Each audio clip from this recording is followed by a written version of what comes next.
Hello, welcome to Libra Philippines. So, ito yung reading natin for Libra. By the way, ang topic pala natin ngayon ay ang kung sino ang nag-iisip sa'yo ngayon. So, take only what resonates. Dito magre-resonate sa lahat. Kunin natin yung main energy nitong taong nag-iisip sa'yo ngayon. Kung gusto mo ng personal reading, Jing Tarot Reader, search mo lang siya sa Facebook. Friend ko yun, guys. Siya yung open ng personal reading at hindi po ako. Okay? Kung gusto mo ako mapanood ng live, diyan ako sa TikTok magla-live at sa Madam P Vlogs. Diyan lang po. And if you want, no, may mga product tayo ngayon sa TikTok, pwede mong i-check out. Wala lang, nasabi ko lang. Yung mga pampaswerte sa wallet, etc. And let's start your reading.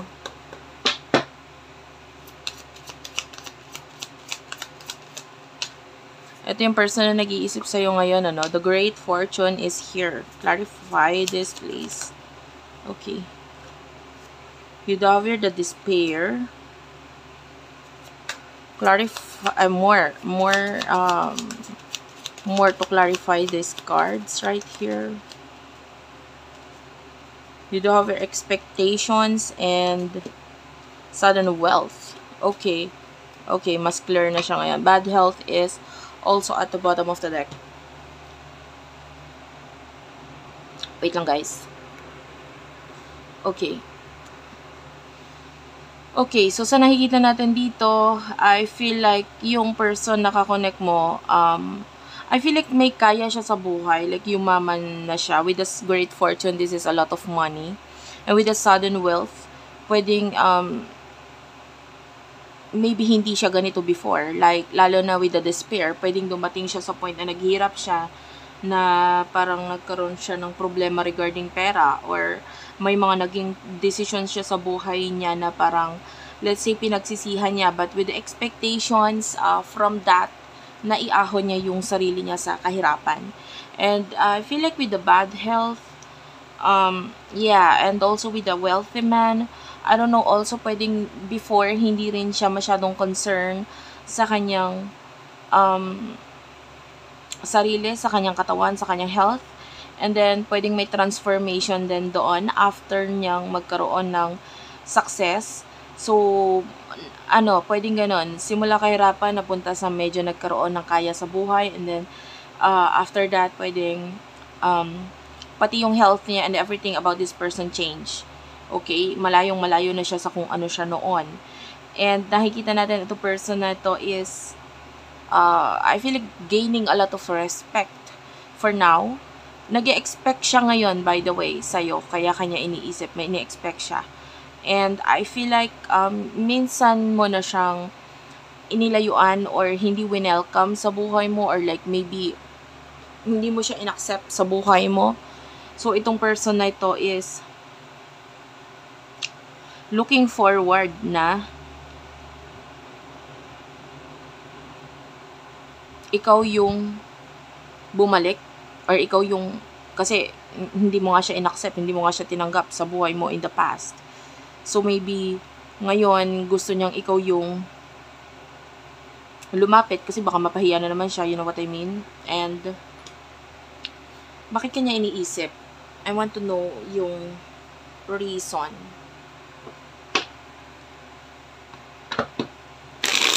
Bakit kaya iniisip nitong taong to?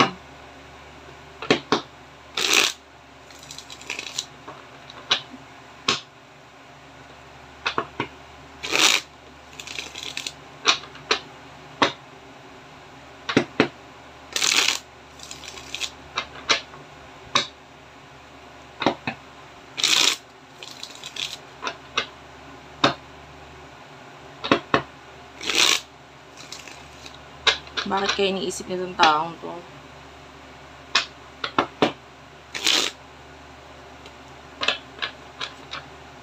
Spirit guides, angel guides for Libra, please. For Libra. Sun, Moon, Rising, Venus, Jupiter, Libra. Bakit kaya iniisip nitong taong to? Five of Pentacles is here. The World is here.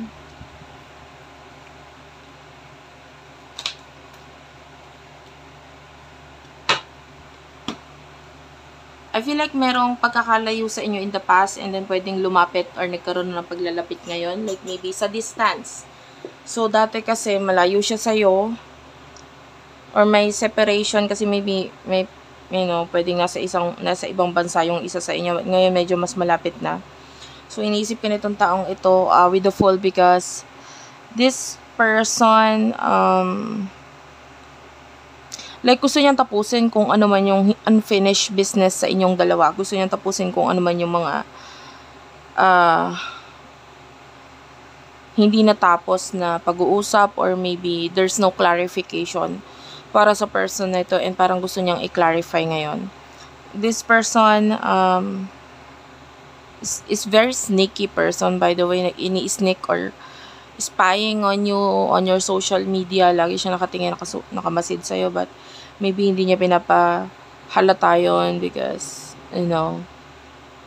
ayaw niya rin na mahalata mo siyang naka-spy or ano pa rin sa'yo, nakamasid. With the Queen of Pentacles,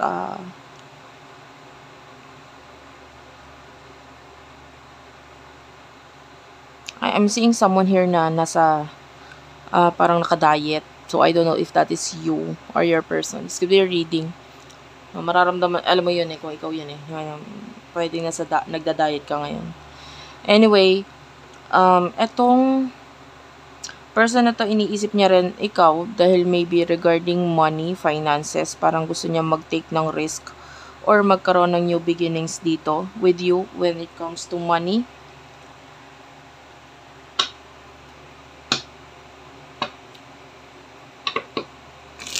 I feel like gusto niya lumapit sa'yo or magpakita sa'yo. Anong emotions ba nitong taong to towards you? Spirit guides, angel guides.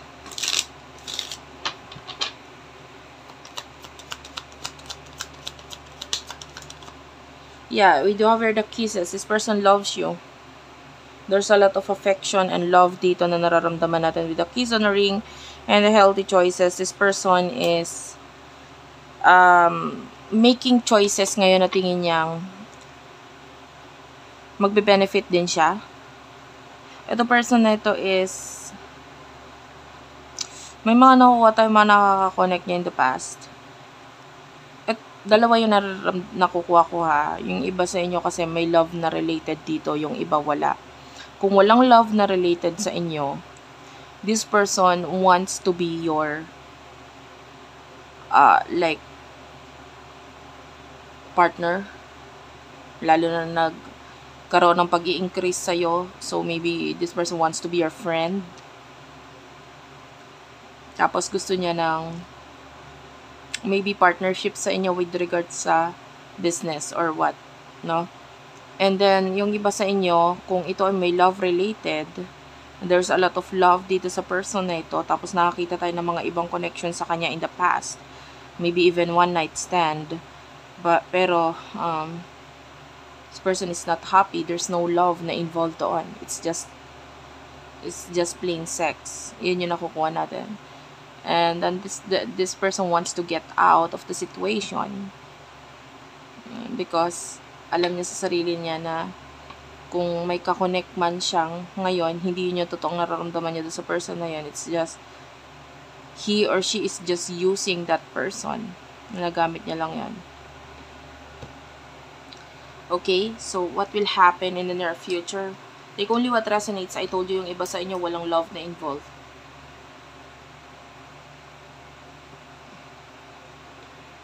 Wait lang guys, medyo nagugulo yung aking camera. Okay. In the near future, what will happen in the near future for you?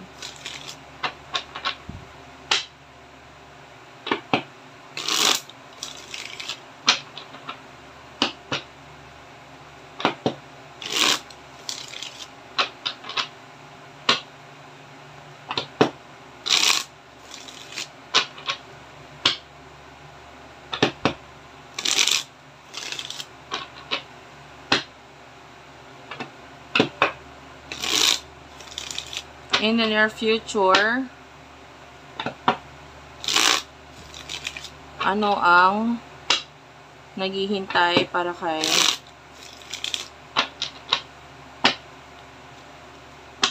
Libra.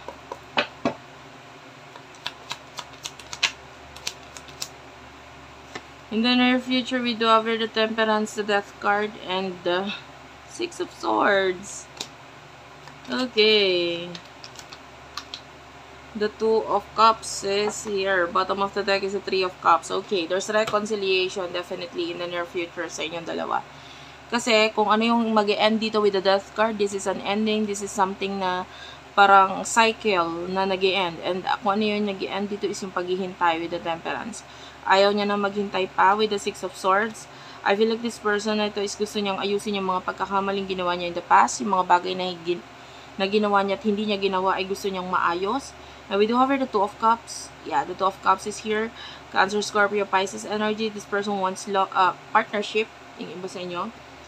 Yung iba, this is love. This is relationship na gusto niyang mangyari sa inyong dalawa. This person is going to reconcile with you with the Three of Cups. Magsisimula yan sa mga maliliit na small talk lang ng una, no? Etong connection na ito, magkakaroon ng pagbabalik or reconciliation na magsisimula sa maliit or panakanakang pag-uusap sa inyong dalawa, maybe through social media or whatever, pero hindi ito masyadong mahabang pag-uusap.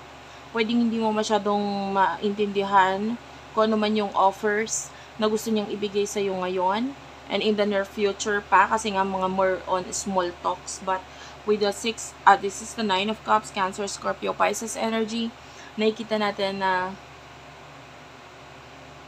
maraming naghihintay sa inyong dalawa. Like, a lot of conversation is waiting sa inyong dalawa na mangyayari in the near future. Pero magsisimula siya sa maliitang pag-uusap muna. Okay? And then eventually, hahaba ng hahaba yung pag-uusap ninyong dalawa, and there's reconciliation between the two of you. For some of you, this is regarding a friend who is coming back to your life. For some of you, a lover. And that's it for now. Thank you for watching. I love you all, and bye-bye.